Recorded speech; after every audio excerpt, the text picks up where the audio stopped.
You are cleared to enter. Welcome to Pizza Planet.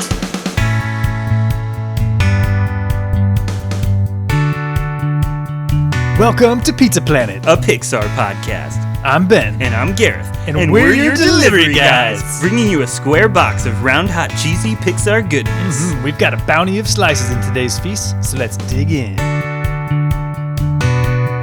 So welcome to Pizza Planet. Today, our inaugural episode, we're going to be talking about the first Pixar movie. Oh yeah. Which is Toy Story 1.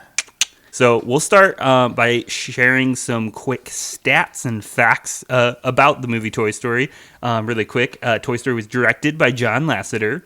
The cast includes Tom Hanks, Tim Allen, Wallace Shawn, Don Rickles, Jim Varney, John Ratzenberger, and Annie Potts. That's the secretary from Ghostbusters.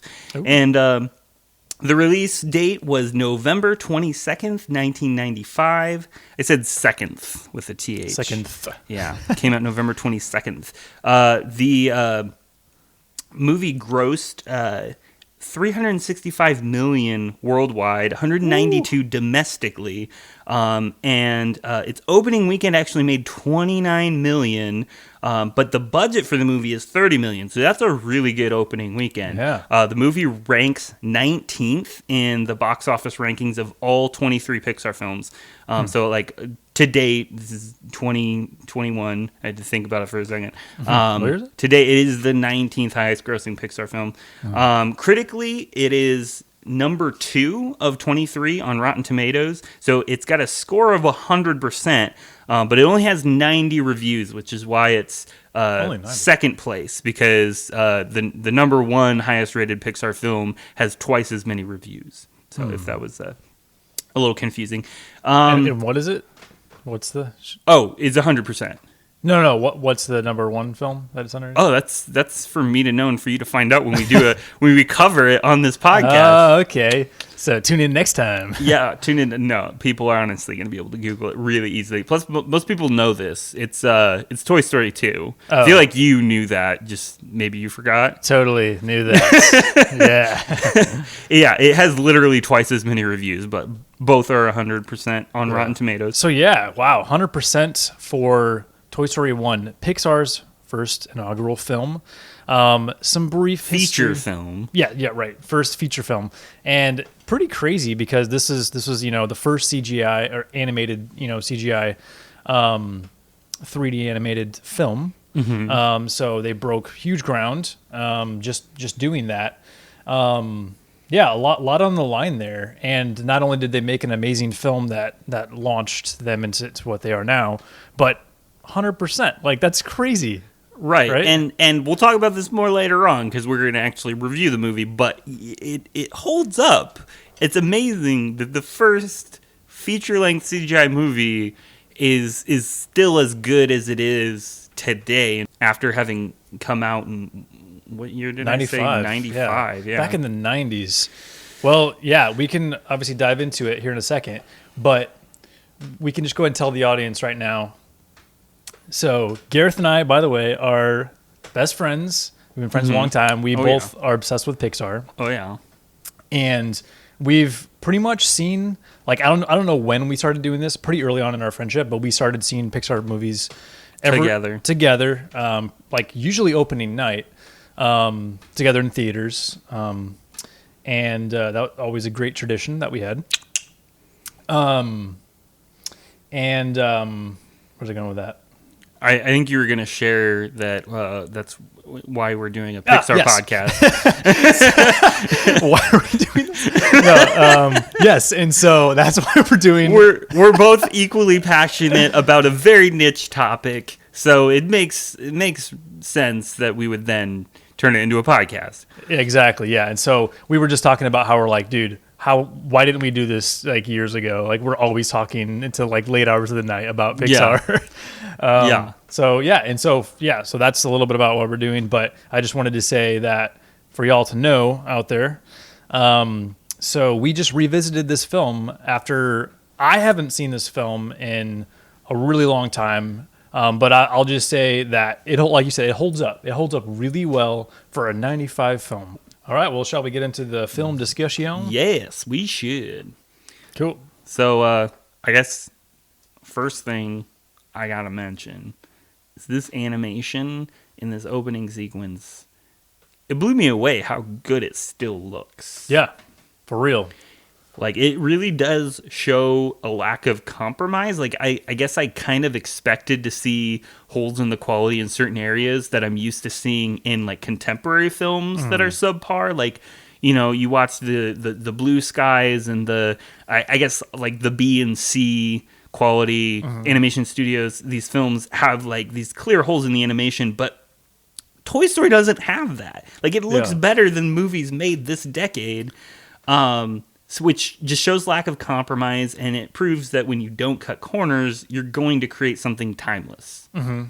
Yeah, for sure. So yeah, that I wrote down. This is basically the first thing that I wrote down. I wrote down, how did they pull this off in '95? Exactly. Like, I have no idea. Yeah, and we'll get to some of this later because there's certain shots that are just like, wow, like I like literally. Like looks just as good as today, but obviously a lot of it still looks great. There's, you can notice a little bit. There's only a few times that I actually noticed I'm like, that was a little cheesy. Yeah, but it's so few and far between. For '95, it's like, who cares? Like, yeah, you know what I mean? And we'll go through the film like you said, and like talk about specific shots and maybe some characters that looked a little, wonky, but like huge props to Tia. I think her name is Cratter, who did the textures for this film. Oh yeah. So like, for real. Like all those surfaces where there's like wear and tear and like it creates a very real lived in environment. Like that's a credit to Tia Crater and her team. And so I just want to like recognize that this animation really isn't just phenomenal for '95. There's a reason this movie is remembered and regarded so highly. Yeah, for real. And another thing that I thought was so awesome is like the title sequence was so creative. Like all the shots and like, from like the different perspectives it would change, like when Woody's sliding down the railing and then like when he's in the armchair and it's like the viewpoint, like the different POV angles they did, and like the way the text comes in and comes out was just like so thoughtful. And it's just like, I feel like in general, like that's just ahead of its time, as an intro. And it's a trendsetter for sure. Speaking of originality, I do want to quickly point out that Randy Newman was the correct choice for this movie. A completely original film needs a completely original soundtrack, which is what Randy Newman brings to the table. Yeah. I'm so glad that you brought up the music because two quick things. First of all, I have a note on here that says soundtrack slaps. And which is hilarious because Gareth and I were like I said earlier, we were in our basement and we were watching the film for the first time in a long time, and we're both just like jotting notes in the dark, so a lot of these notes are hard to read. But yeah, I wrote soundtrack slabs. But then the other thing was, and I'd love to hear your thoughts on this. Okay, tell me what it felt like when you heard "You Got a Friend in Me." I had chills myself. Yeah, honestly, I like it way better than I remember liking it, because like I realize it's a good song, it's a classic song, right. I've heard it played. You've heard it a billion times, right? In context outside the film, but you're right. There is something uniquely hard hitting about listening to it in conjunction with actually watching the film. Yes, yeah, and I think that was the thing is I think I just thought that I would be like whatever, but like the whole soundtrack is amazing. But just that opening song, it just like you're just like, oh man, it's so good, and it's like it's like you're thinking of your own childhood, and anyways, amazing. Yeah. But I wanted to mention the character introductions, which are really fun. Sure. My favorite character introduction in this movie, and you'll notice a trend throughout this episode, me talking about how much I love Rex. But Rex's character introduction of him just going roar in Woody's face, for some reason I find it just absolutely hilarious. I wanted to know if you had a favorite character introduction from the opening scene. Favorite character intro. I don't know why. I just love like Slinky coming out from under the bed and he just like brings out the checkers. Oh yeah. She's like, all right, time to play. Let's continue where we left off. Another point that I wanted to say about the characters. I wrote down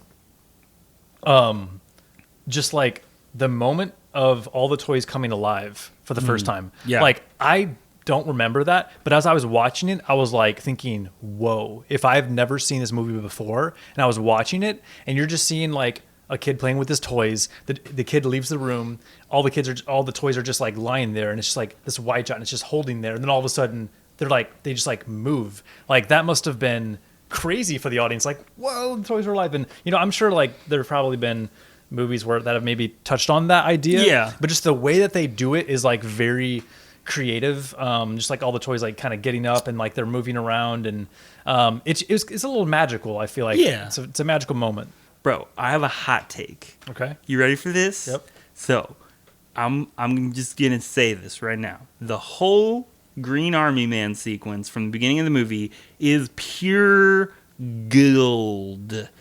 It is so inventive on a world building level, but also so compelling on a storytelling level.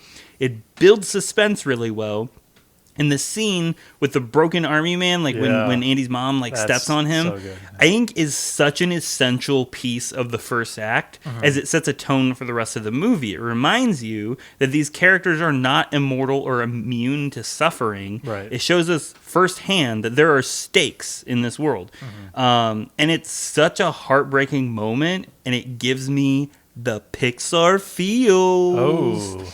And I applaud the film for pulling off such a heavy moment after being only 10 minutes into the runtime. It really is like 10 minutes almost to the dot when this sequence happens. And this feels like the groundwork for a more notable achievement later made by Up. Maybe. Who knows? Yeah, that scene I stuck out to me too because I was like, wow, that was really emotional, and that was right at the beginning, and it was like a scene that I don't remember. Like, I think I remember that happening, but I don't remember it tugging on my heartstrings, right, the way that it did. So, like as an adult, you're suddenly aware of like how kind not messed up, but like it's a heavy moment. Like as a kid, you're just like, he's a Green Army Man soldier. He's like. He's fine. Whatever, yeah. But yeah, it's like, dude, like this dude's damaged, and it wasn't even his fault, and like he I mean, he's a soldier, but he takes it well. He's just like, oh, go on without me.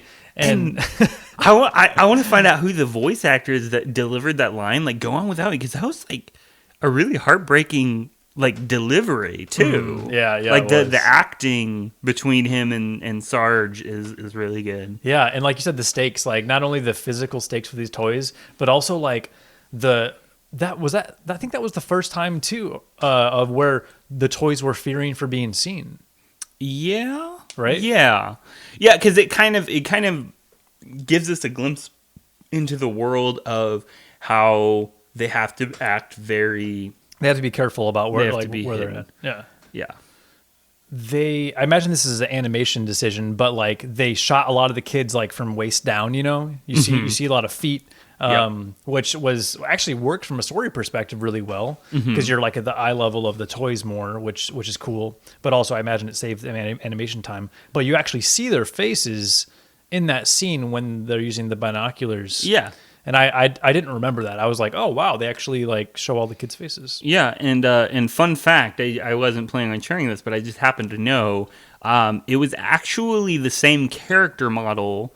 As Andy that they used for all of his party guests. They're all Andy. Yeah, they saved money by just literally changing the skin color of Andy and like changing his wardrobe and hair, but then keeping the same character model and then duplicating that to create the party guests. Wow. So you guys out there, next time you watch Toy Story, watch that scene. It's just copy and pasted Andy's. yeah. It's literally an army of Andys. That's great. So after the party scene, we get the introduction of Buzz Lightyear, which is amazing. And I wanted to really quick talk about Buzz's Space Ranger jargon. All right. So this is something I found particularly amusing because like he talks so fast, and as a kid I really wasn't following what he was saying. So this is the first time I've caught like some of the dialogue that he says. For example, he says some comment about fossil fuels versus the discovery of crystallic fusion. Which I looked it up. Crystallic fusion is a real thing, but it's most popular from this movie, I think. Like it's been heard more in reference from this movie, but like that I think is a real thing. Like I certainly saw it referenced in some scientific articles online. But then later, Buzz refers to his wings being made of a beryllium carbonic alloy, and I was like, "Oh, that must be real too." No, that's made up. That's fake Space Ranger jargon that was made up for the movie. Oh, that doesn't fact check out. No. Okay. Yeah.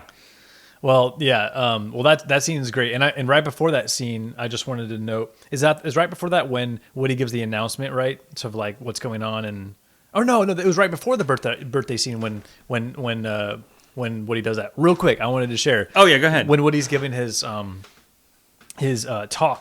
I'll save some of the Easter egg things for later. But yeah, this part was actually really cool. So when Woody's giving his speech at the end of his speech, right before they notice that the kids are walking in, Woody says this line. I wrote it down. That was really great. He says that like as toys, like we are made to always be there for Andy, and that we're not made to be played with. Like it's not about being played with; it's about being there for Andy.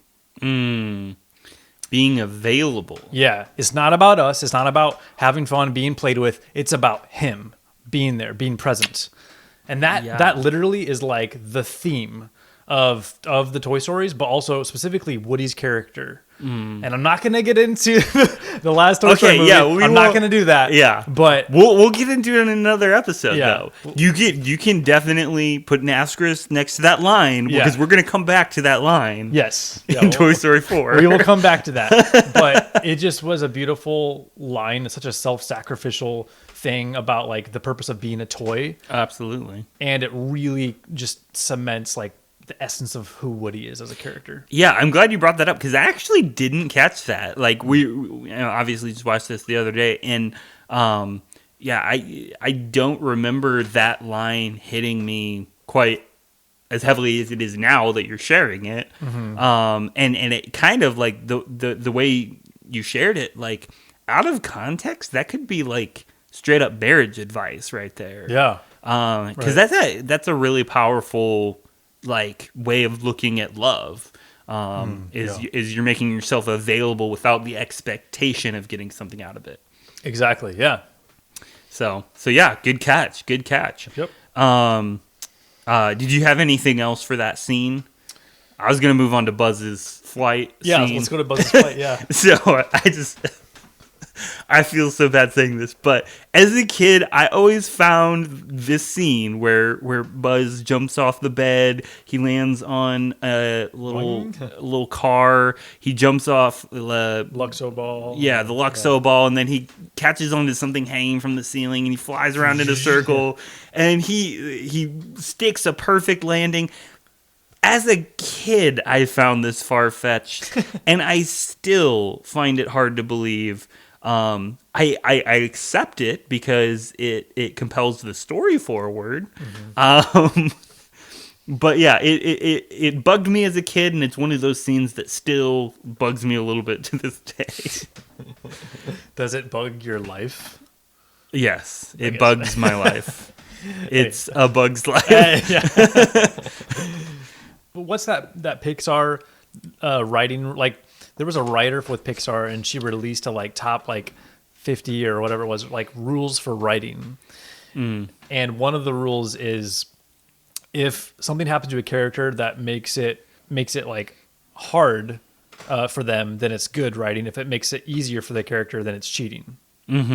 And that was basically cheating, I guess you could say. Well, it depends on. But I guess it wasn't saving him from anything. Is it making? It begs the question, which I don't want to get into now because I was going to ask you this at the end of the discussion. I'm going to bring this up again. Yeah. But is Buzz the protagonist or is Woody, or are they both protagonists? Like, because that would.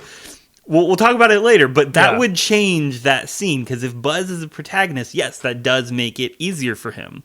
But if Woody's the true protagonist and Buzz is just a supporting character, that definitely makes things harder for Woody. That's a great question. I mean, we need to come back to that. Yeah. Sure. So, I don't remember where this is in the film, but I just wanted to share a catch. I know you caught it too, because I never got this before.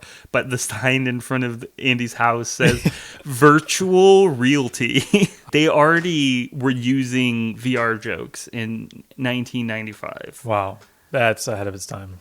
So, I was going to talk a little bit about the scene where Buzz falls out the window. Was there anything you wanted to mention in the sequence leading up to that? We get a little montage of Buzz befriending all the other toys and Woody kind of like looking with jealousy at the situation.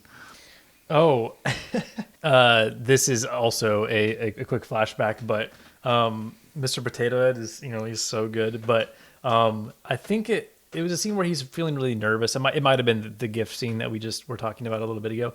But Mr. Potato Head does the sign of the cross in the film because he's like hoping that it's not like whatever, I don't know, whatever toy he didn't want to happen. And so I wrote down a note. I wrote, Mr. Potato Head's Catholic? ? Oh, you know what I forgot about was Mr. Potato Head early on in the film has a joke where he takes his mouth off and he's tapping his lips to his butt while Slinky's like sucking up to Woody or whatever. Yeah. I remember this gesture vividly from my childhood. I remember seeing it and thinking that Mr. Potato Head just so happened to be holding his lips in his hands, and he just so happened to be making a gesture with his wrist. I did not get what it was. Oh, okay. Like, I didn't realize he was trying to touch his lips to his butt, Kissing his butt, yeah. Innocent child's mind. Yeah, it's true. So I wanted to talk about back to a little bit of the technical aspects of the animation, because the scene coming up here, where Buzz gets knocked out the window, is one of the most beautiful looking scenes in the movie because the lighting is done so well, the shadows, the reflections, and everything. But I think it's most exemplified in this scene where Buzz gets knocked out the window because it's golden hour. They were able to duplicate lighting from dusk. Yeah, absolutely. Because there are a lot of days throughout the film, but that one I remember standing out to me because it was like dusk.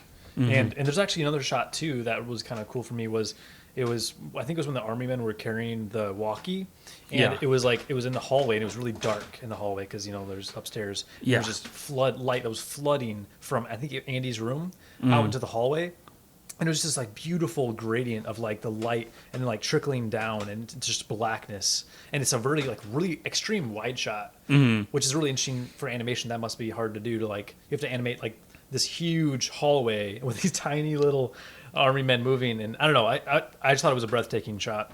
Yeah. But anyways, animation way ahead of its time. So, okay, let's talk about Buzz so he gets knocked down, right? Yeah, and I think it could be because I've seen 3 other movies with these characters displaying unbreakable bonds between each other, but it kind of jarred me how quickly the toys turned on Woody. Yes! Yeah, for real. For real. Like, particularly, like, characters like, not Slinky so much, but like Mr. Potato Head and Ham, they're just so aggressive towards him. Like they, and Rex seems like such like a gentle character, but at the same time, like even he's like very quick to join the crowd, and we'll see later on like Slinky and Bo Peep are kind of like the only defenders of Woody, but like they just turn on him, and it just felt jarring to me because we never really see that kind of division amongst those characters in any of the subsequent movies. Yeah, it's interesting. Yeah, Mr. Potato is kind of a turd. Yeah, at least in this movie. Yeah, I think I'm remembering some of his more good moments from like Toy Story 3 and some of the other movies that make me remember him with rose-colored glasses. But yeah, in this movie he is a turd. He's kind of, and not much good reason for it. Oh, and speaking of characters, Bo Peep is ceramic. Yes.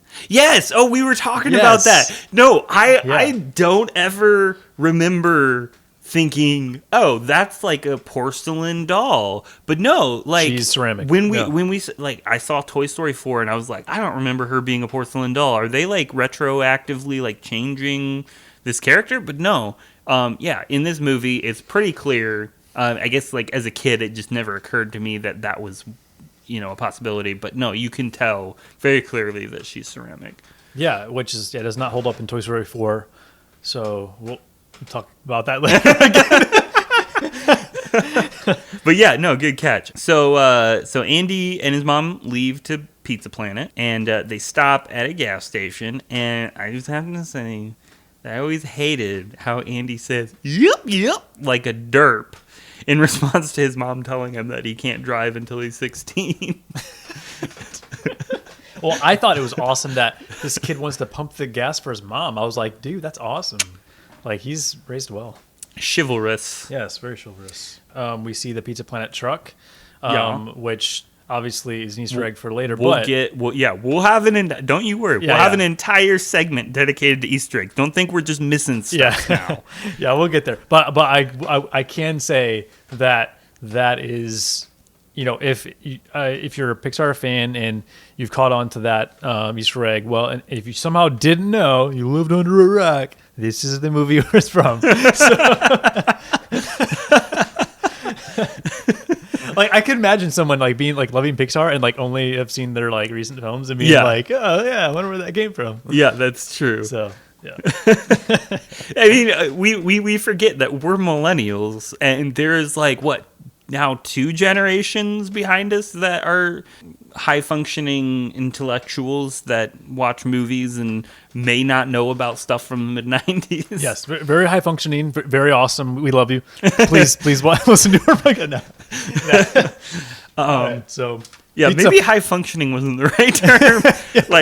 like intellectuals is what I was trying to say. Normal, great, awesome. Yeah. Okay. So Pizza Planet. Yeah. So I just noticed this particular time watching the movie that the door says airlock pressurized and then changes to clear whenever the door opens. I never noticed that before. I was always so focused on the two robot guys going, "You are clear to enter. Welcome to Pizza Planet." Yeah, that was pretty fancy. Yeah. If this movie takes place in 95, some pretty crazy mechanics going on there. I picture this place as probably like the Dave and Buster's of the Pixar universe. It's a really cool place, like super awesome. That's why we named our podcast after it. Oh yeah, because this podcast is cool. But okay, so Pizza Planet. Also, the drinking fountain or the fountain is called Alien Slime. No, it's called Space Slime. Oh, I wrote down Alien Slime. I wrote on Space Slime, and I'm pretty sure it's Space Slime because I remember thinking that's a cool name for a drink. Space Slime. I remember thinking, oh, that makes sense because it's coming out of an alien's mouth, so it's like you're drinking its bodily fluids. Oh, I don't know. Well, we're gonna have to look it up. Either way, you want to look it up right now? Yeah, sure. Okay. But yeah, I thought that was awesome. It just sounded like a cool drink to have. Of course, we see it is Alien Slime. No, I was wrong. Okay, Alien Slime. That's awesome. Maybe I'll make a space slime drink someday. But okay, so I also just want to say quickly that this is where we see Sid again. We've already seen Sid before this, and I just gotta say, okay, like this is obviously like the elephant in the room here, but like Sid is terrifying. And when I say terrifying, because he's supposed to be, he's a villain. Yeah, dude, he scared me, and he's like so messed up. I can't imagine as a kid, like he must have been totally terrifying. Oh yeah. Yeah. So he's obviously he's terrifying. He's terrifying. And even as an adult, like I would be if I saw a kid like that acting like that in public. Yeah, I'd be like, "Where are this kid's parents?" Like I'm gonna steer clear, but I'm gonna keep an eye on him. Yeah, because like thinking back, like I just remember Sid being like, "Oh yeah, he's kind of crazy," and like yeah, he blows up toys. That's all I remember. I don't remember like all of the things that he said, like in his room and the creepy things where he's talking to his toys, like taunting them and like like sweet dreams and like all this creepy stuff, and the things that he does to his sister. I just gotta say, it's really good writing for them to I don't know what you call that, like a clone character or whatever, where you have Andy, and then you have like the opposite. So you have like a kid who loves his toys and then a kid who hates his toys, whatever that's called.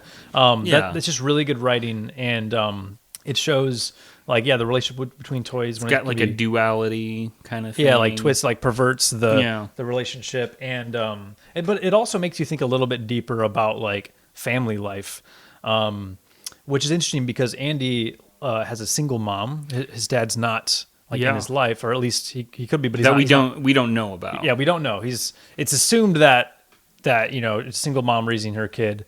Isn't there an ongoing Pixar theory that the whole reason that the move occurred was because of a recent separation? Because like they live in like a family-sized house. It's an upstairs house, and I feel like it wouldn't be like entirely implausible to digest that the reason they're moving is because of his dad. Yeah, and I think that would make a lot of sense. I'd love to hear if Pixar staff has ever commented on that, or like John Lasseter. But no, I just wanted to say that, given their what seems to be a tough situation, there's still a lot of love between Andy's mom and Andy, and Andy obviously and his sister, right, and his sister, and it's obvious that like he's being parented well because he treats his toys well. Yeah. And so on the flip side with Sid, he must have rough parenting, and there's a scene we'll get to later where you can kind of see a little bit of like maybe what his dad is like and not involved. But anyways, the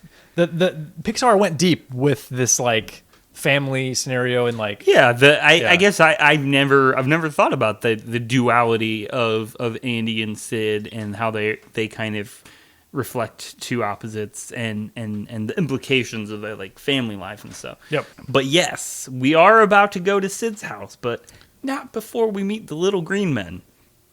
And we got to talk about the little green men real quick. Little green men, the Martians. Oh yeah, I think they're I think they're officially called the little green because they're never referred to as Martians. I don't know where that name came from. I could be wrong, but I think that their official name is the Little Green Men, and that like they're not supposed to be Martians. Okay.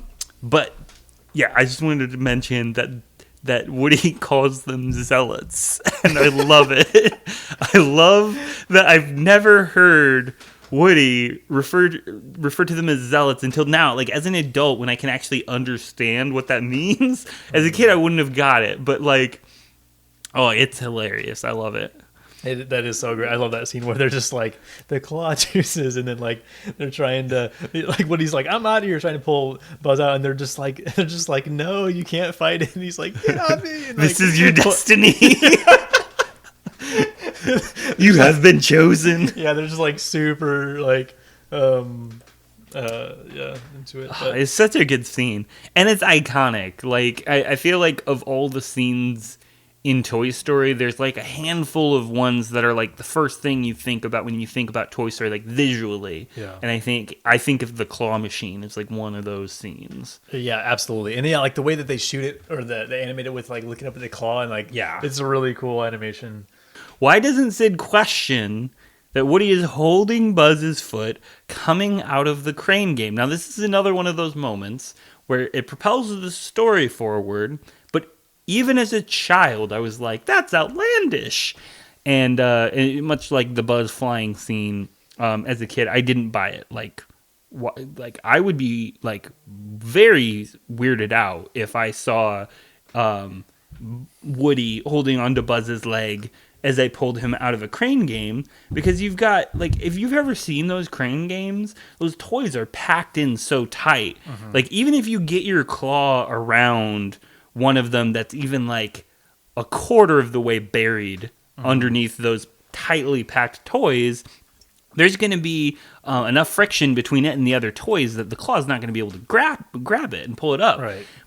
But Sid's just not even questioning it. He's pulling Buzz out after being buried like 90% into these compact little green men, and then Woody's holding onto his leg, and there's no way that Sid didn't look at Woody's hands and be like, these are plastic hands. They're not. There's nothing that he can, like, he can't bend his fingers. There's nothing that, like, can attach his hand to Buzz's foot. So what's going on here? I see what you're saying.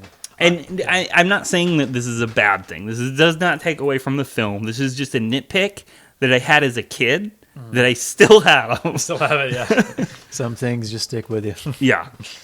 But now we can go to Sid's house, and we can talk a little bit about Sid's parents, because my first thought was, how does Sid not get in huge trouble with his parents for stealing his sister's stuff? For real. You should be disciplined.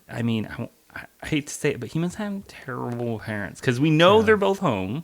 Yeah. Because we hear Hannah call out for mom, and later we see dad sleeping in a chair in front of the TV.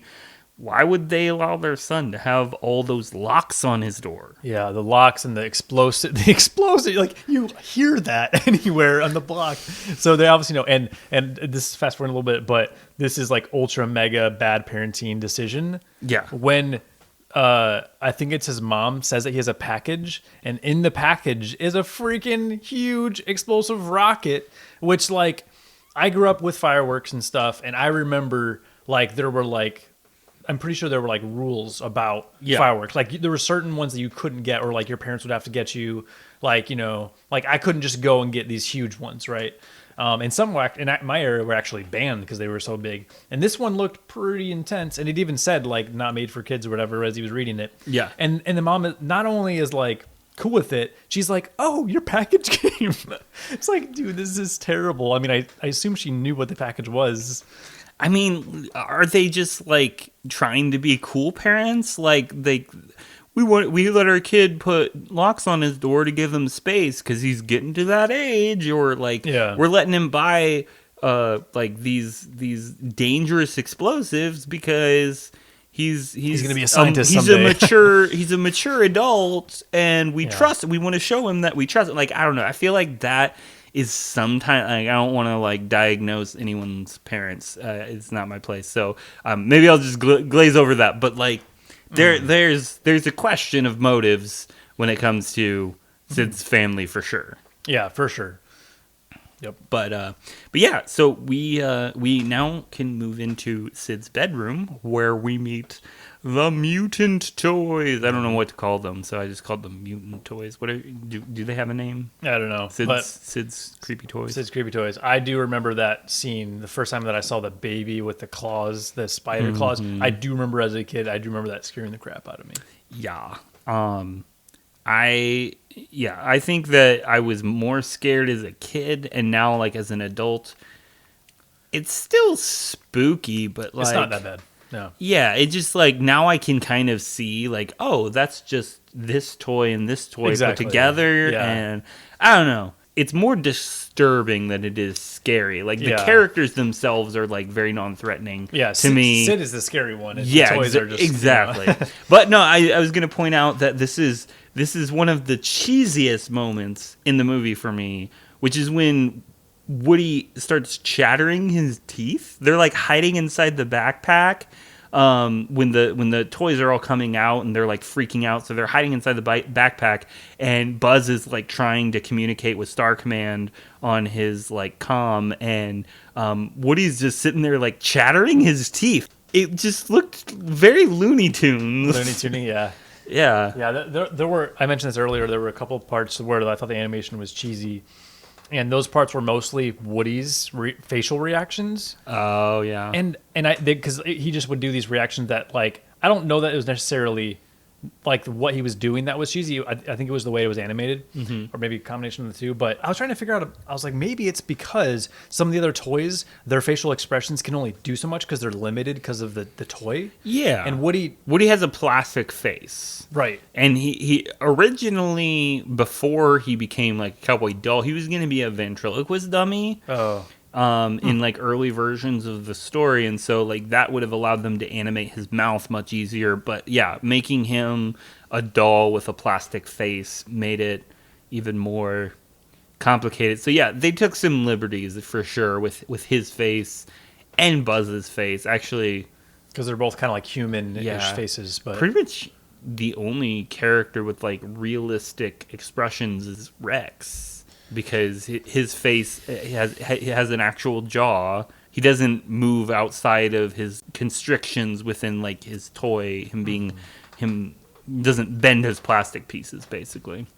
I don't remember where it is in this part of the film, but there is a scene where I think it's where we see they're trying to rescue the other toys, not Buzz and Woody, but like Mr. Potato Head and Ham and them.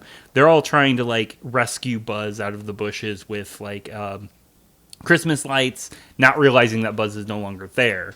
And they're all standing by the window, and we see this moment where this is kind of the telling moment where you find out like Slinky and Bo Peep are really the only ones that miss Woody. They're like the ones that care about Woody and that are loyal to Woody.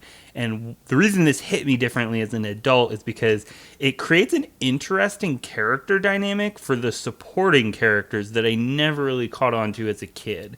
Because you do have characters who are rooting against Woody and also characters who are rooting for Woody. Right. And that's important to the audience because you're going to see throughout the film, you're in a very similar place as like characters like Slinky and Bo Peep, where you want to see the best in Woody and you want to think like that he is a good person or a good toy. But you're constantly kind of being tested, and we'll see more of that later on. But yeah. It's just it was a dynamic I never caught onto as a kid. Like to me, I kind of just clumped all the supporting toy characters all together as like one collective character. They all kind of serve the same purpose. Right. But in this particular viewing was really the first time I kind of saw individual purposes for all the characters. Yeah, no, that's really interesting, and that makes me think about how.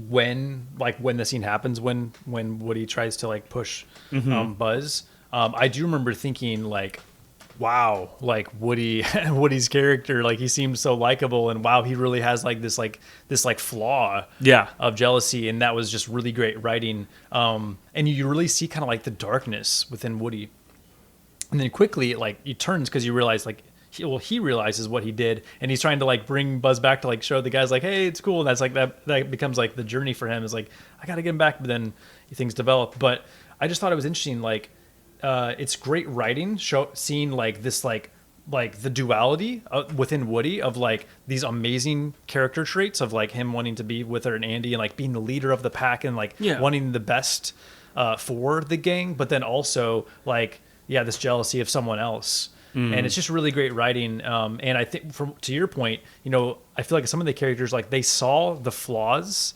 and like they ignored the rest. And so maybe that was a part of the writing is like, Mr. Potato Head and Ham, like they think like that he's like just those negative, the jealous things. And those are like overshadowing his positive traits or like, or maybe like they think he can't change or he can't overcome a past mistake, which I don't know, it's just interesting. But yeah, moving on to a lighter note, so we're now in Sid's house, and there is a moment where we get a pretty close look at Sid's teeth. And I just want to say, he must be really early in his orthodontic work, because he's wearing braces, but his teeth look terrible. I'm speaking from experience, not making fun. I don't know if there's anything else you wanted to cover before we get to... I will go sailing no more story. Yep. How do you know that was the next thing on my list? Well, isn't that the next story beat? I mean, basically, but dude, no, I forgot about this song. Yeah. Oh, really? Wow. Yeah, I don't remember. Like, I remember it. Obviously, when I heard it, I was like, oh wow, like I have not heard this song in years. Oh wow. But like, it fits the scene so well. Like, you can tell it was written after the dialogue had been recorded, because there's like a perfectly spaced pause where Buzz is like recalling Woody's words from a previous scene in his head between the lyrics. But yeah, I forgot how like pivotal Randy Newman's singing is in this film. He doesn't just like sing one song and then score the rest as instrumental. He actually uses his voice for storytelling throughout the movie. This is one of those moments where it's just like, that was good. Dude, yeah. Well, so this was a song that I remember vividly. And when the movie began, I remember thinking, like, I can't wait for that scene. Oh, yeah. I feel like this scene is the When She Loved Me scene from Toy Story 2. Oh, yeah. Right? Like, this is that scene. Yeah, that makes sense. Because it is like such a character moment or whatever, a turning point for Buzz, right? Right. Like, everything is riding on him being like, he is Buzz Lightyear, and then everything gets wrecked, and he comes to term with his own like toyness or whatever. Yeah. It's such a beautiful scene. It's hard. It's so heartbreaking, because even before he jumps, he's already thinking like, maybe I'm a toy, and then he's like, no, I'm not. Like, let's do this. And so you're kind of like rooting for him. Yeah. And then he's just like, and like this, for me, it's the moment when he's soaring, and then it looks like he might make it. And then right when he falls, the music like swells, and it just does this thing where it's like, oh, it's so good. And then it's the slow motion, which, by the way, was animated really well. Again, 95. Yeah, because slow motion, like, you don't, like, if you're animating something, you don't just be like, oh, put that in slow motion. No, you have to animate all those frames. Right. So that's like, I feel like that adds a challenge to a scene like that. Yeah, it's really smooth slow motion. Yeah, so it's really amazing they pulled that off. Yeah. But yeah, what did you think about, like... I mean, I love that whole scene because it is a powerful moment. It's not quite Pixar feels, but almost there. Oh man, it might be a Pixar feel for me. I think I'll give that my Pixar feel. But yeah, it definitely is. I would call it like a foundational scene when it comes to understanding like Buzz's journey throughout the film, because like that's another thing we'll talk about later on when discussing the protagonist of the film. Buzz goes on this really powerful journey, and this is the most important scene, really, for his character, I would say, in all four movies. Yeah. So, yeah, I loved it. But yeah, like this scene happens right after he sees the commercial, right?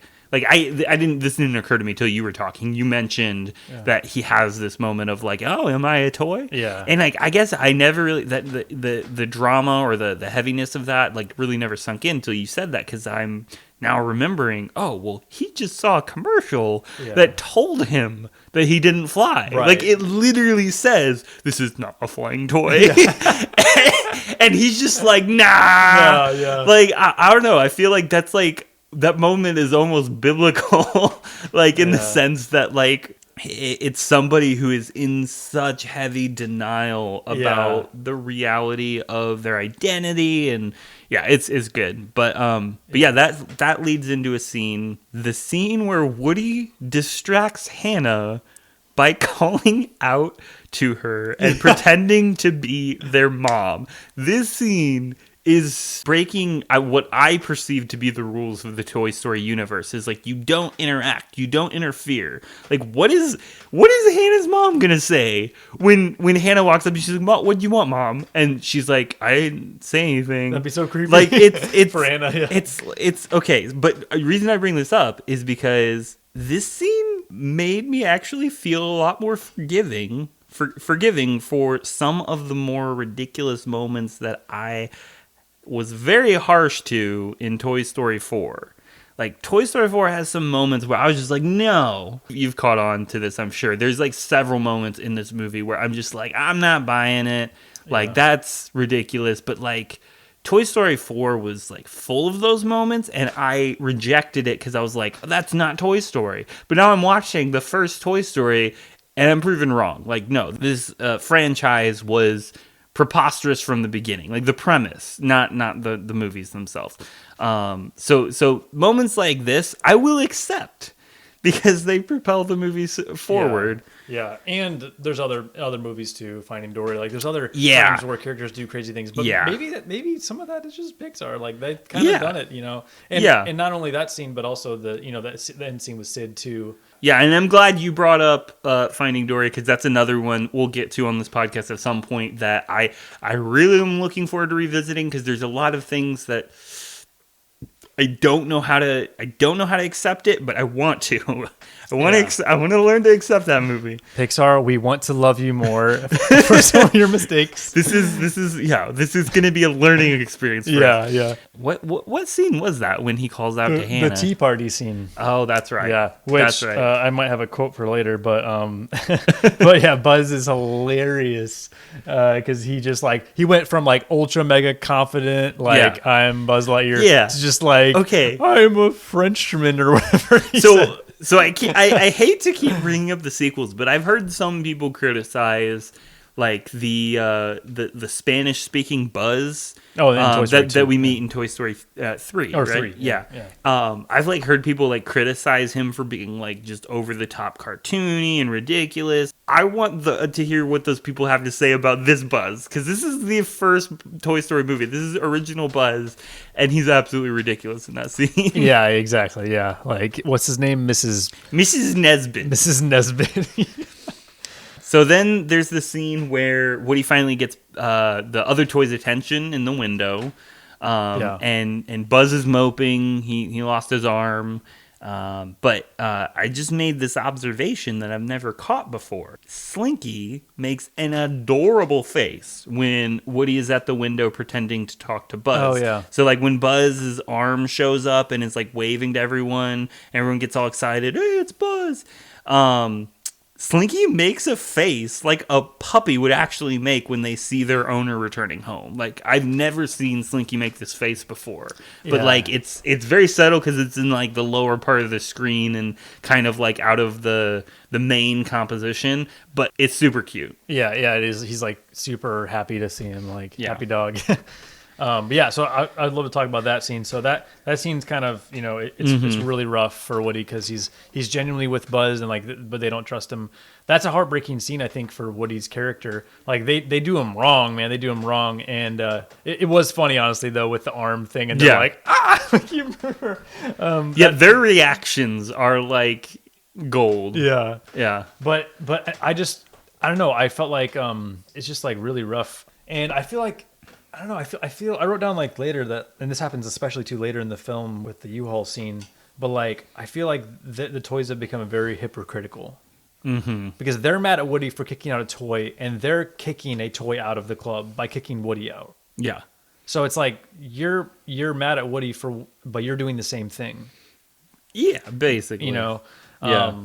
So yeah, like that I don't know. I was just like, man, that's pretty low of them for not even giving him a shot. So my thoughts on this scene. So this whole sequence moves the story forward in such a compelling way by teasing the audience with the possibilities of an action-packed rescue. This is something that just occurred to me, but the potential rescue falls flat, which makes an even more compelling climax later on, like when Buzz and Woody eventually do rescue themselves. But that makes this scene very essential because it's that mid-story scene, but it's like happening a little bit later on in the second act. Like we're not quite in the third act yet, but we're about to taste some victory. We feel like Buzz and Woody are close to home. And for the first time, they might actually make it back to Andy's, and they are inches away, and then it just doesn't happen. And it's heartbreaking for the audience. And that just, again, like I think it makes the movie's ending more compelling, and that's why it's such an essential scene Yeah, like so close to home, but yet so far. Yeah. One other thing that I want to mention that I thought this was kind of weird. Like, how come they didn't have any reaction to, like, Woody is at Sid's house? Like, the villain, like, they weren't, like, scared at all for him, or like, oh, like, are you okay? Or like, he could have been, Sid could have been, like, tormenting Woody. Yeah. And stuff. And they don't say anything. Like, they're just like, oh, hey, Woody, oh, you want to come back? It's like, dude, no, he's in the dungeon. Like, the worst place you can be as a toy. That's a good point, because we do see earlier in the film that all the toys are aware of Sid and his deeds. Yeah. So, yeah, there's no reason they shouldn't have expressed at least some alarm and concern initially upon seeing Woody in Sid's room. Exactly. And then also, like, the thing with the arm, like, another thing that I was surprised that the characters didn't say. I mean, I know it was kind of weird that, like, he was, like, playing around trying to act like Buzz, and then it reveals it's just his arm. But, like, one thing that one of the characters could have said is, like, maybe Sid did that. Yeah. Sid dismembered Buzz. Yeah. You know, but instead they just were like, oh, let's just think that Woody is the crazy one, even though he lives in the room right now. Yeah. With the one who actually does that dismembering. So, yeah. But anyways, yeah, I'll leave that be. Yeah. Well, another thing while we're in the domain of Sid's room, another kind of ridiculous detail that, again, this is one of those things I need to get past, but I just have to mention it.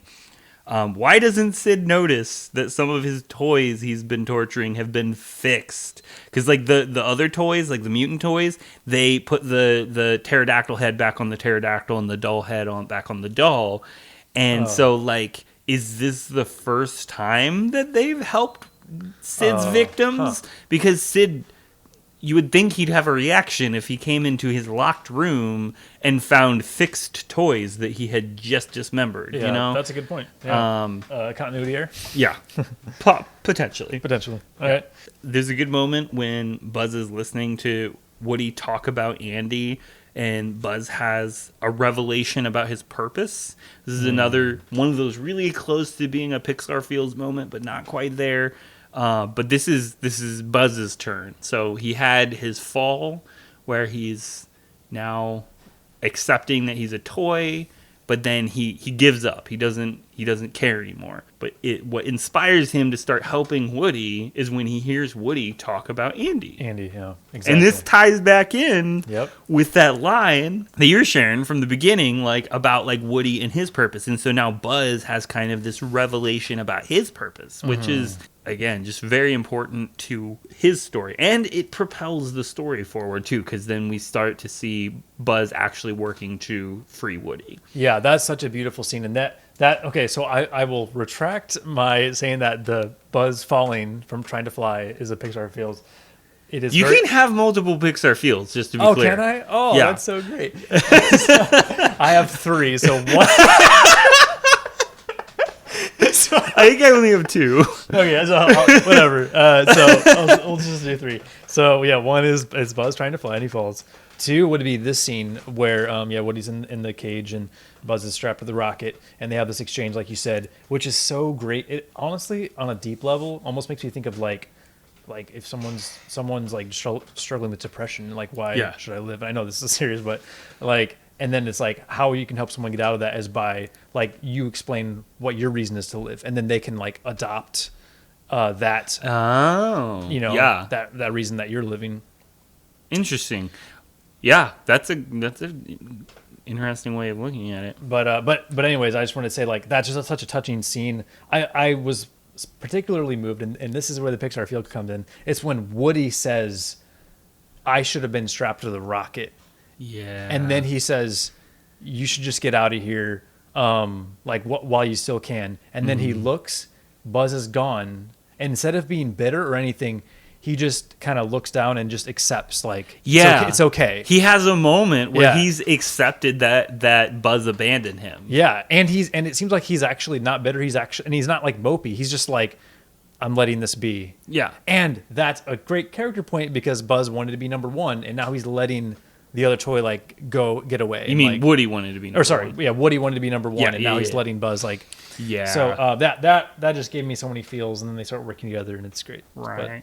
Are we ready to move to the backyard sequence? Yeah. So first of all, I want to say it's crazy that if Andy looked out the window at any point during moving day, he would have seen Buzz strapped to a rocket. Yeah. There's literally a shot in the film where we see Buzz in the background and Andy in the foreground, like looking around the room, and so it's like, turn around, turn around. Like I honestly want to know what would have happened if he did turn around, because there are obviously more than one Buzz Lightyear out there, but like he lost his Buzz Lightyear, and his next door neighbor has a Buzz Lightyear strapped to a rocket. Like I feel like he could put two and two together and be like, hey, that's my Buzz. Yeah, that would have been traumatic for him too.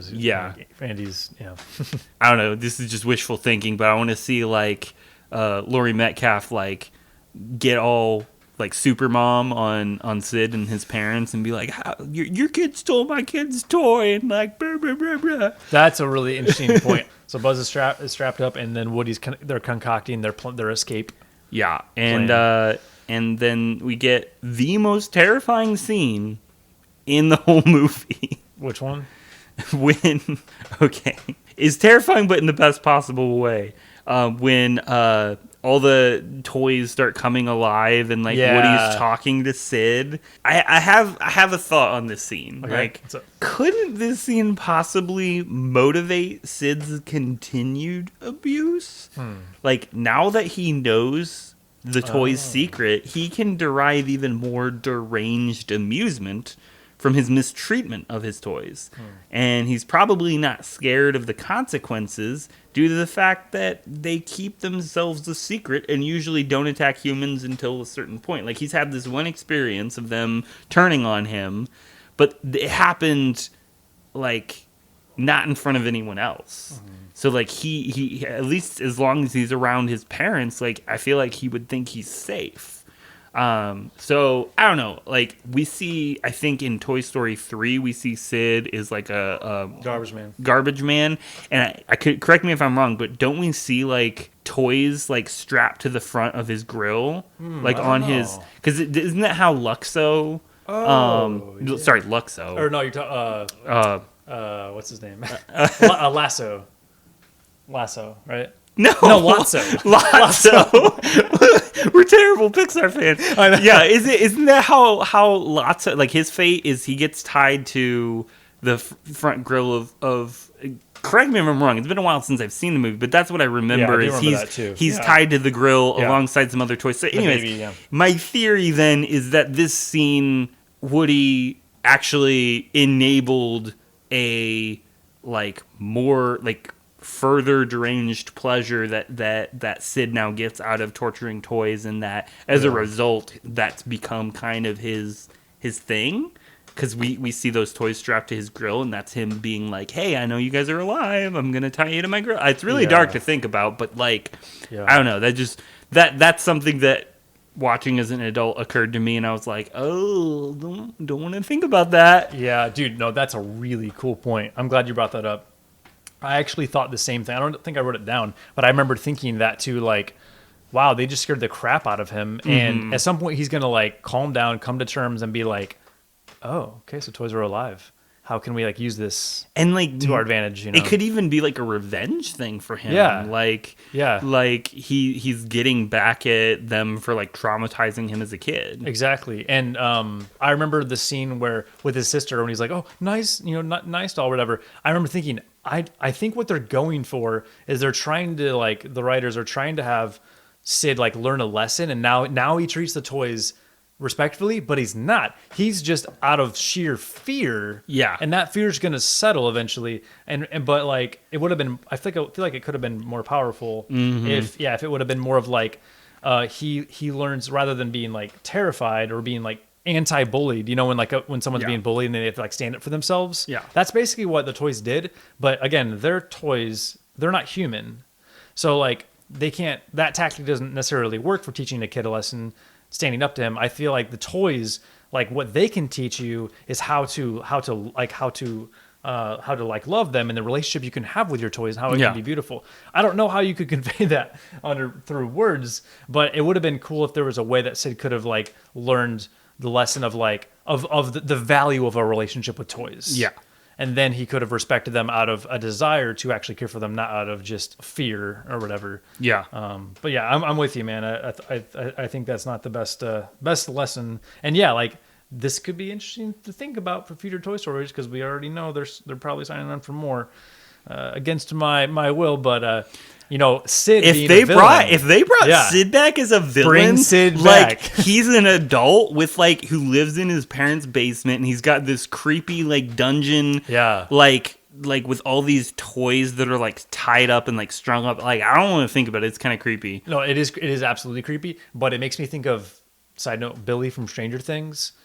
So stay with me. So Billy's a very deranged person. Yeah, but the coolest thing about his arc is because he's so dark, you see his like flashbacks. Yeah. What if we saw Sid's flashbacks when he had a good relationship with toys? That would be interesting. Yeah. Interesting. It's funny that you mentioned Stranger Things because just a quick little tie-in there. Stranger Things has a handful of episodes. I think like 2 episodes from season 2 were directed by Andrew Stanton. Oh, that's true. Who wrote this movie? Who was a writer on Toy Story. Wow. Well, yeah, I will hold that for Pig's Pitch for later on. Yeah. Toy Story 5 or 6 or whatever. Yeah. All right. But so now Sid's gone. But he's not the final antagonist of the film. We have one more antagonist that we have to take care of. The moving van. No, well, Scud. Oh, the dog, right? Yeah. And I just wanted to say 2 things. 1, what kind of a name is Scud? Yeah. And 2, Spud would have been better. Scud this is just my opinion, call it a hot take. Scud is the worst looking character in the film. Kind of yeah. He's a dog. So, I mean, I feel like they had a unique challenge trying to animate a dog, but he looks bad. Yeah, like he looks hold up well. Yeah. He doesn't quite look like a video game level bad, but like it just certain things that they were trying to do with his face and the texture of his fur, it's very, very transparently like fake. Yeah. Like unlike other things in the movie, which are like you don't question it. Right. It looks good. You believe it.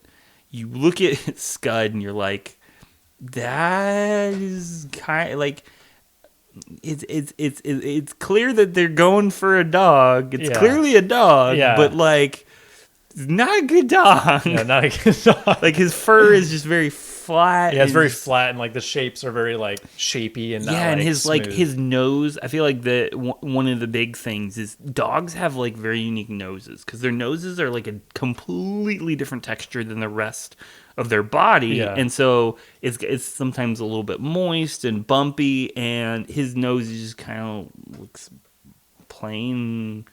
I don't know. Yeah. Yeah, the bump map on him was just not good. Yeah, not good.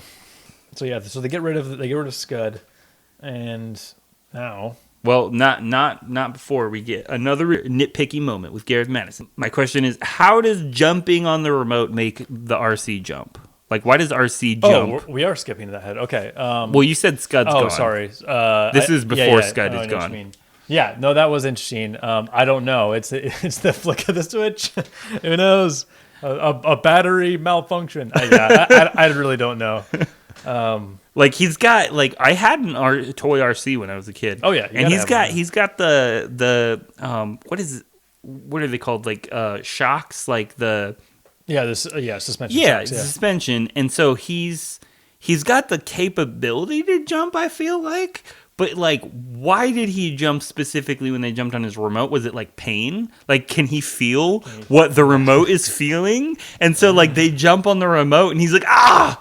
And then it hurts him so bad that he just, like, has, like, a knee-jerk reaction and just jumps in the air. Like, that is my best guess at why that happened. But, I don't know. I'm guessing it's probably way less thought was put into it by the writers. It was probably just like, a fun gag. Oh yeah, like obviously if you just like slam the remote down. Yeah, I don't know. Well, I did write down that the remote RC is the coolest toy. Yeah. He was one of my favorite characters as a kid. I will say, I did have, like I said, had a toy of him and a toy Woody. I think those were the 2 main characters. From Toy Story that I specifically remember having, and yeah, he was he never talks, so that I feel like made him more appealing because he's not saying anything nasty. Yeah, like I didn't like Mr. Potato Head as a kid. He just talks a lot. But no, RC's chill. He's like chill. He's lovable, and he just helps everybody out. You know? Yeah. And he doesn't question it when like, I mean, I realize he can't talk, but he seemed very compliant when Woody is like, there you are, and pulls him out of his box and is like, I'm going to take you to rescue Buzz. Like, and he didn't know what was going on. Yeah. Like, he just got thrown out of a moving van and he's probably just thinking, well, I trust Woody, so he's probably got a plan. Like, and the way that Woody kicks him out, yeah. The toys go, ah! Yeah. But yeah, no, I just think it's a cool toy, and it's fun stuff. They light the rocket, and then we see Woody's face when they take off is hilarious. Yeah. The lips curling back, cheeks wobbling in the air. Yep. So then they they let go of RC. They're flying through the air. They let go of the rockets. And this is the Pixar feels moment. Oh, this is your okay. So Buzz flying is one of the most quintessential classic Disney magic moments. Because to me, Disney magic is that kind of magic that's ambiguous. Like, did Buzz actually fly using magic, or is he just gliding using simple aerodynamics? This was a question I asked myself as a kid, and as an adult, I can easily watch and say it's aerodynamics. But the fact that I questioned it as a kid is what makes it so magical. So, like, watching it feels like there's an inherent magic to it that, like, you can't really describe.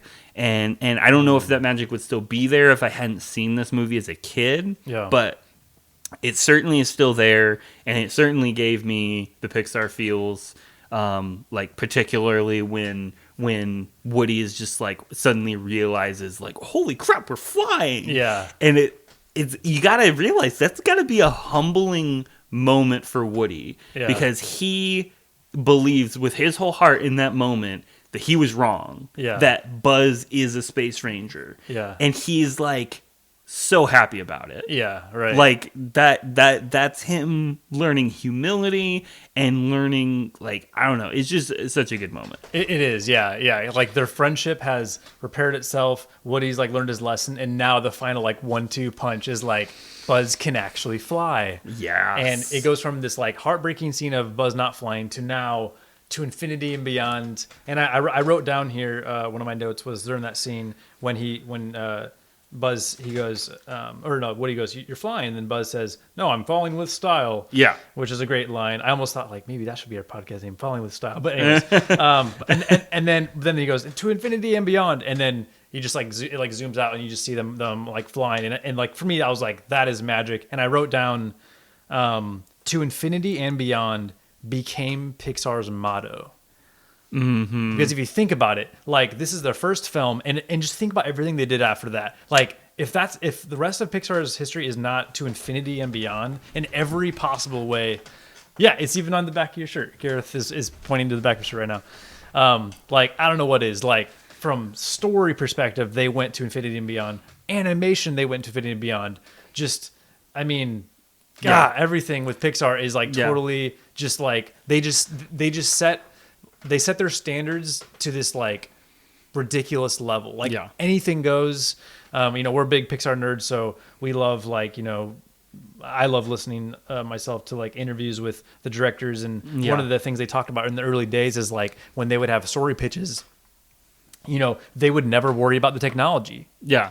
Like, John Lasseter would literally be like, just dream up whatever you want, and if the story's good enough, like, we will figure out the technology. Yeah, and wasn't that like a point of discussion? I don't want to get into a rabbit hole, but like a point of discussion with Andrew Stanton where he wanted to tell a story underwater. Yeah, exactly. And for him, like, he thought that would be, I don't know. Like, we'll talk about that when we get to Finding Nemo. But yeah. To infinity and beyond, So, the last thing I really have to say about the movie is it's a well-paced ending. And then I wanted to pose the question, what do you think? Is Woody the main character or is Buzz? Because they both have relatable character arcs. They have, they go through change. But I more often hear people equate Woody to the main protagonist of the franchise than Buzz. So, like, are you in one camp or the other, or do you kind of say they're both the protagonists? Before I answer that question, let me ask you this. I'll be a politician. No. I forgot to mention my third and final Pixar feels moment, which will help to infer what I think about your question. Okay. Go ahead. There's a couple times this happens, but there's one particular moment. I don't remember when this is, but at one particular moment where I was like, whoa, this is not only a Pixar feels moment. This is like I can see in this moment, like they came to this moment for inspiration for future Pixar feels moments. And it was a moment when Buzz is questioning his identity, and he looks at his the bottom of his shoe, and it says Andy. Yeah.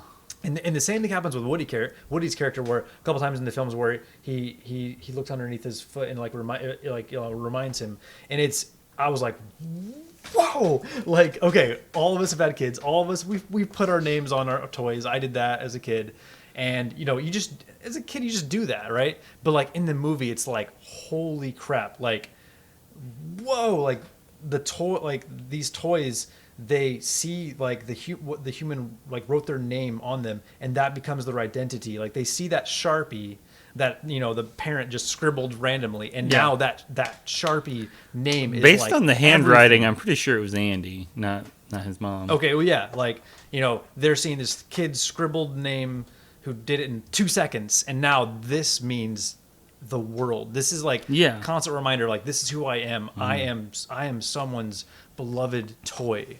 It's like, it gives me the chills. And like that, when that happened in the film, the couple times it happened, every time it was like, wow, what a powerful writing moment.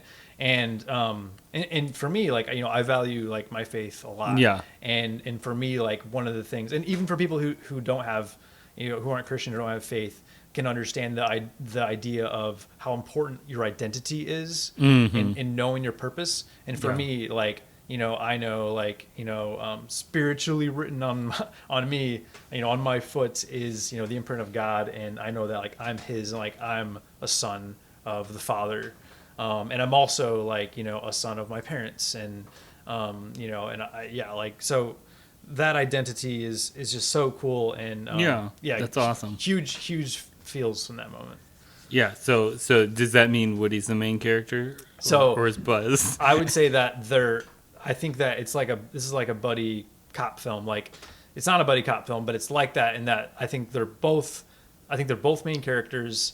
I think Woody stands out as the primary character, but because of how much happens to Buzz with his identity and how they both like need each other in the end, like I can't help but think like they both have that arc with like their identity and like their shoes and the names. Like they both belong to Andy, and in the end, Woody isn't the leader or I guess he could be considered the leader, but to him he's like we're equals now. Yeah.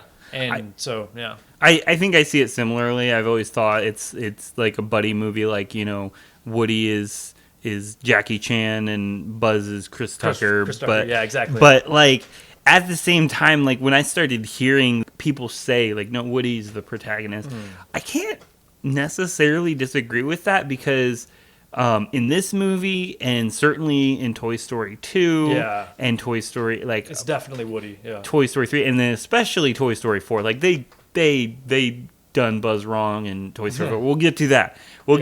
Yeah. But yeah, no, I think it's fair to say that Woody's the protagonist of this film, but I also think it's unfair to completely disregard the fact that Buzz has an equally compelling character arc.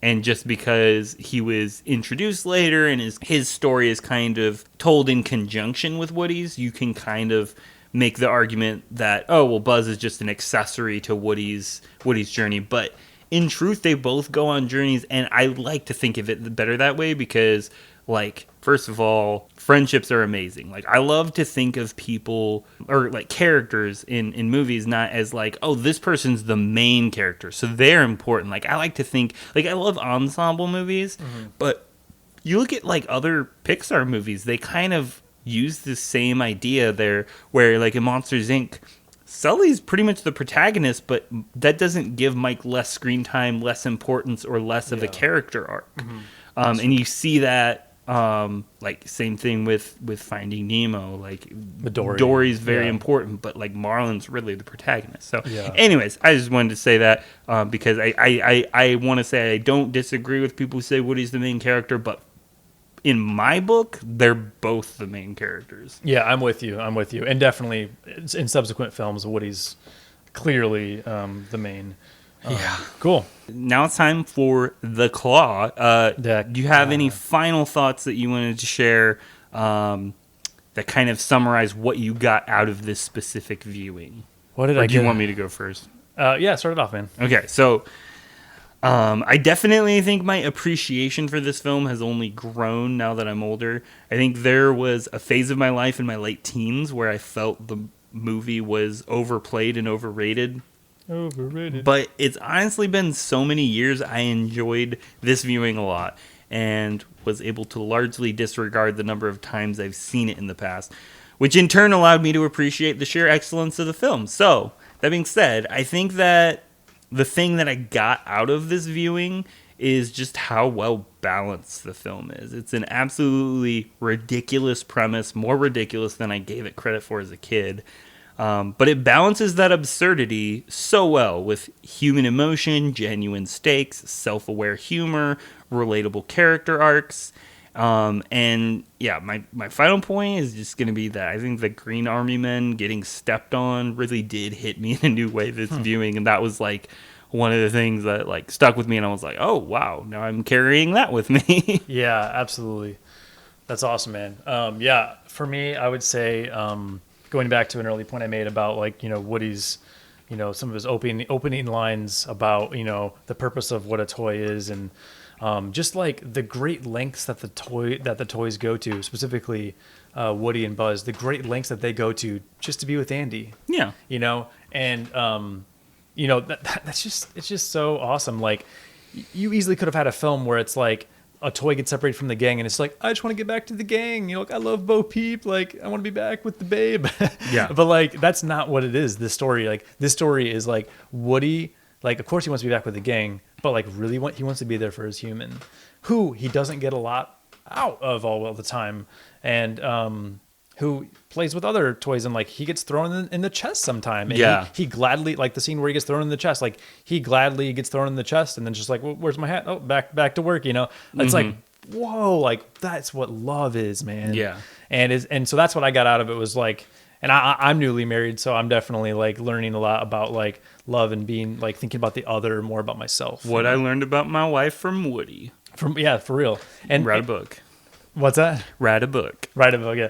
And so yeah, and then definitely the scene with the toys looking at like we're being reminded of who they are with their identity makes me definitely think about like my identity too. So that's definitely what I got out of the film. And yeah, I share your sentiment, man. I was like, yeah, well, Toy Story 1's, it's good. Like it's good, but like come on, Toy Story 3 and stuff. So, we'll get into ratings later, but this movie just really made me fall in love with the franchise, I think, in a new way. Well, speaking of ratings, that is our next phase, is to discuss rankings. Where does Toy Story rank in your list of Pixar movies? It used to be Toy Story 3 was number 1, and then it was Toy Story. You're talking about Toy Story movies. Oh, wait, what did you say? I said of the Pixar movies. Oh, where the order? Oh, okay. Mine is number 9. Okay. So top 10. Top 10. And then, so where is it at in the Toy Story movies then? It used to be number 2 behind Toy Story 3, but it is now definitely number 1 spot. Oh, wow. My favorite Toy Story movie. Wow. Yes. Okay. So I feel like I'm still where you used to be, because this film is currently number 11 on my rankings list. And I don't think I'm going to move it today. I feel like it's in a place where it very easily could go up. Okay. Especially over time. But it's, I'm not there yet. The movies that are above it are movies that I need to revisit and kind of like reconsider. Yeah. But yeah, it's my second favorite Toy Story movie behind 3. Cool. So it's actually directly behind 3. Spoiler alert: 3 is number 10 on my list. Nice. So yeah, mine's number 10. So we both like Toy Story 3 equally as much, but you just like one more. Yeah, until maybe I'll see Toy Story 3 and I'll be like, crap. Closing thoughts and your rating, or do you want me to go first, or? Yeah. Do you want to do the number pizza slices and then we can do our final? Yeah. So how many pizza slices? So I'm giving it. Once I tell you, I'm gonna have to go into my explanation. Oh, sure. Yeah, So I'm giving it 10 out of 10 pizza slices. Oh, wow. For pioneering a whole new art form for feature films. It still holds up, like the animation, the storytelling. While I do think Pixar has made more conventionally enjoyable and more hard-hitting films that I personally connect with more, this film still deserves every bit of the praise that it gets. It's memorable, original, and it was made with the utmost care and excellence. 10 out of 10. Okay. Pizza slices. Wow. Starting off strong then for you. So I gave it a 9.5 slices out of 10. Because I give it that it started everything off, and there's not really much to complain about the movie.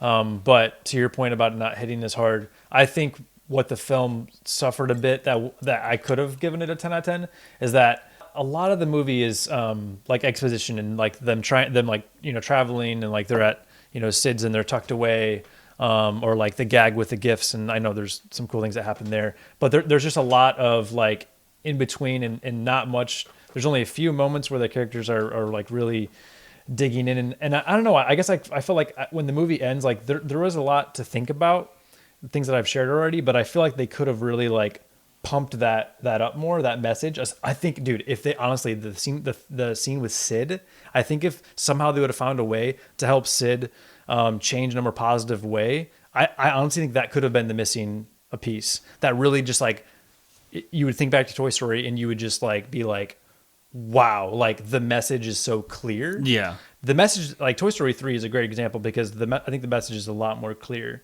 in that film. Like you just think of that movie and you instantly know what it's about, and you instantly like gives you the feels thinking about it because you're like, it's such a powerful film. And that's how I feel about with like other films like Up, Finding Nemo, and Ratatouille. Like they're so focused on what they're trying to say, and I feel like Toy Story wasn't as focused as others is what they're trying to say. Yeah, one thing I will share in regards to our ratings, people are going to probably notice some inconsistencies with how I rate things and then rank them. And I want to clarify that I am ranking the 23 Pixar films based on my favorites. That's the ones that I enjoy the most and the ones I want to return to the most. But not necessarily the same as how I would rate them, because like I'm rating on a scale of like filmmaking, excellence, writing, like quality. Like I wanna give, like when I rate something, I want to give it what I think it deserves, and I think that this movie deserves 10 out of 10, even though it's not my favorite Pixar film. Because there are movies that I like, Pixar films that rank higher on my list, like way higher, that are going to get a much lower score. Oh, okay. So I just wanted to clarify that for the audience's sake. Yeah. But yeah, you want to get into Easter eggs? Oh yeah. So there's some obvious ones that I'll let you point out. Pizza Planet truck. It has a whole scene, so yes, that I wouldn't even call it an Easter egg. But yes, we do have to at least name drop it. Wait, did you find it though? The Pizza Planet truck? Yeah. I had my eyes closed during that whole scene, so I want to say I know where it is. No, I'm kidding. I spotted it somewhere in the neighborhood. No. But yeah, so A113. Yeah, on the license plate. Correct. I'm going to do this like I'm pop quizzing you. Okay. I don't even know what a pop quiz is. I was homeschooled. So the Luxo ball. In the toy room. Buzz jumped off of it. Oh, that's true. Actually, that's not where I noted it. Where'd you? I clocked it at the party scene as the kids rush past the Green Army men. They're kicking the Luxo ball, and it like rolls past the Green Army men. Oh yeah. And then John Ratzenberger. Did you catch his cameo? Oh yeah, he was one of the guards, right? And the pizza. No, definitely ham. That I want to hear that now. Like, have him redub the guard robots at Pizza Planet. Like, you are clear to enter. Yeah. Welcome to Pizza. But it would be John Ratzenberger's voice. I don't think there was a next Pixar movie tease. Because you and I both listened to a podcast interview with, I think it was Andrew Stanton on the Bancroft Brothers podcast. And he was talking about how, I want to say it was him, that was talking about how they didn't actually pitch Bug's Life until after this movie was completed. Oh, yeah. I want to say. And so, like, they kind of, like, rushed into the next movie as soon as they got, like, Toy Story done. So I don't think they would have had time to include a Easter egg for Bug's Life in this movie, mainly because they wouldn't have had it even planned at that time. Exactly. Did you catch the Wilhelm scream? Yes. It was when... Was it when Buzz got knocked out? Yeah, out the window. So, funny anecdote. I remember that being there, but as a kid, I never knew that it wasn't Tim Allen screaming. Oh, yeah. Like, as a kid, I, for some reason, trained my brain just to assume that was Tim Allen's voice. So, like, when I was watching it this time, I was like, wow, Tim Allen sounded like the Wilhelm scream. No, I think that was the Wilhelm scream. Did you notice the books behind Woody? That was the next thing I was going to point out. Yeah, I never noticed that before. I didn't either, and I did a deep dive on it. So, like, if you want to go ahead and list off any of the stuff you caught, and I'll tell you what you missed. Well, it's all the Pixar short films, so like Luxo Jr., Red's Dream. It's funny that you say Luxo Jr., because I actually didn't see Luxo Jr. Oh, really? Yeah. I checked. I don't know for sure, but I don't think Luxo Jr. is listed. But Red's Dream is listed. Tin Toy. Andre Wally B, right? Knick Knack. Adventures of Andre and Wally B, yes, is listed. But I wanted to make a note. The Adventures of Andre and Wally B is actually a short film from 1984, from before Pixar became Pixar, which was in 1986. At the time, Pixar was a division of Lucasfilm called the Graphics Group. So the reason I bring that up is because if you actually look up a list of Pixar works, you won't actually find The Adventures of Andre and Wally B, because that technically, while it was Pixar, it was before they became their own company. So, well, it is on the Disney Plus. It's owned by Pixar, but it's like it was produced by the Graphics Group, which is a division of Lucasfilm. Okay, gotcha. Which Lucasfilm is owned by Disney. So, Red's Dream, Tin Toy, Knick Knack are also listed, and Tin Toy actually has the name of the author on the book, much like you see the last name of an author on the spine of a book, and it says Lasseter. Nice. You also see Grimm's Fairy Tales. You see a book called Great Places for Children to Visit. You see a book called Scooter Run. That one kind of baffled me. But you also see a book called Ant and Bee Go on Vacation. And I wondered if that was a short film, so I tried to look it up. Turns out Ant and Bee was actually a book series by an author named Angela Banner, published between 1950 and 1972. So there wasn't a book called Ant Bee Go on Vacation that I could find, but I'm guessing that that's what it was a reference to. Okay. And then finally, the last book that I caught was Smurl, Smurl, Twist and Twirl. Did you catch that one? So there's a book called Smurl, Smurl, Twist and Twirl. Turns out that the Smurl is the last name of Elliot Smurl, who was on the modeling team for this film. He's also done work on Bug's Life, Toy Story 2, Nemo, Up, and Inside Out. So it's just a reference to one of the crew. Okay. Did you notice the Mickey Mouse clock in Andy's room? I did not. Yeah. Wait, there was a Mickey Mouse clock? Yep, in Andy's room. I did not catch that. Oh, that's a good catch. Yep. And also, I'm sure you noticed the Hakuna Matata. Yes. So I was gonna bring that up because interesting. There's something interesting about Hakuna Matata, because this could be a reference to the fact that John Lasseter was an executive producer on Lion King, while Joe Ranft, who we talked about earlier, worked on The Lion King as a story writer. Oh, very cool.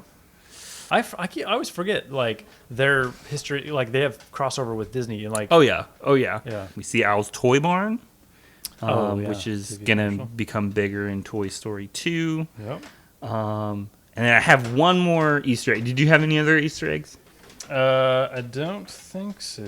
So, in the first act, we see Sid blow up a Combat Carl. Oh yes. Well, we will later meet Combat Carl again in Toy Story of Terror, and again in Toy Story 4, both times voiced by Carl Weathers from such movies as Predator, Rocky, and the TV show The Mandalorian on Disney+.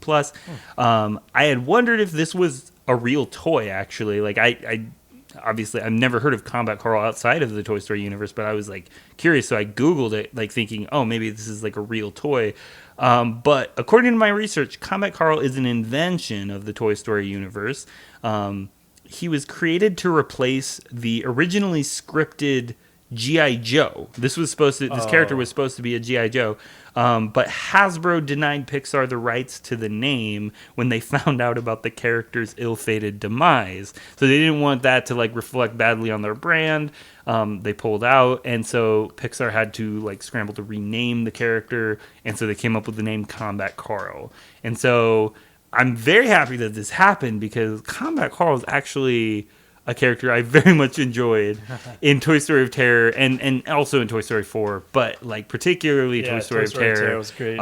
Carl Weathers' portrayal of him like is gold, and we'll talk about that another time. But I just wanted to point out that his origins happened in this movie all because of Hasbro. Thank you, Hasbro, for giving us Combat Carl. And what a missed opportunity for you guys. That's true. Do you have any favorite quotes from Toy Story? I do. Number one is "You are a toy." Love that line. It's so great when Woody's like shouting at Buzz. It's just so funny. I love the "You are a toy" line. I love the "I am Mrs. Nesbit." That's hilarious. And then the third one would probably be at the end when Woody lights the match for the rocket and the car passes. Okay. And he goes, Okay. No. Oh, I thought you were about to go for the line after that, which is probably my favorite line in the movie. Okay. Wait a minute. I just lit a rocket.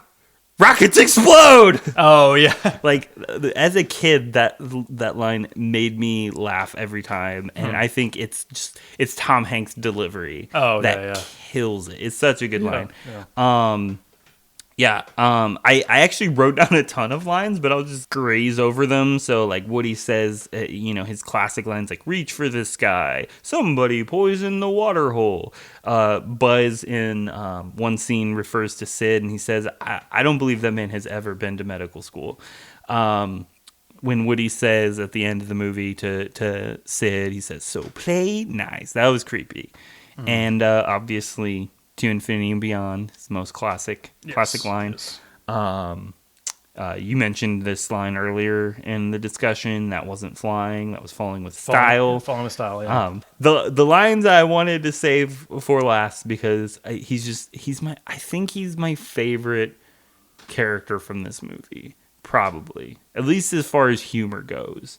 Is when Rex says, he's at it again! When they kick RC off the back of the van, and then they're all like shouting, and you can just hear Rex. And then later, when they find out he's actually trying to save Buzz, Rex says, "Great, now I have guilt." And Wallachon's delivery is just perfect. So, now I have guilt. So those are the lines that really stuck out to me. And then also at the end when Ham says, "Way to go, Idaho," and then Mr. Potato's like, "I gotta shave." Yeah, I gotta shave. Those are just some fun lines. But yeah, so those are pretty much all my thoughts on Toy Story, 1995 classic, Pixar, good. We love. Yes, there are lots of more to come. We're going to be talking about lots of other stuff. We are very thankful for you listening. If you've made it to this far in the podcast, thank you for sticking with us. Do we have any closing lines? O for Onward. O for Onward? That's the new To Infinity and Beyond. Oh, for we could just use Infinity and Beyond because that's a great closer. Yeah, but I want to say O for Onward, so you can say To Infinity and Beyond. O for Onward. And E for End. And E for Eva. Yeah, Eva.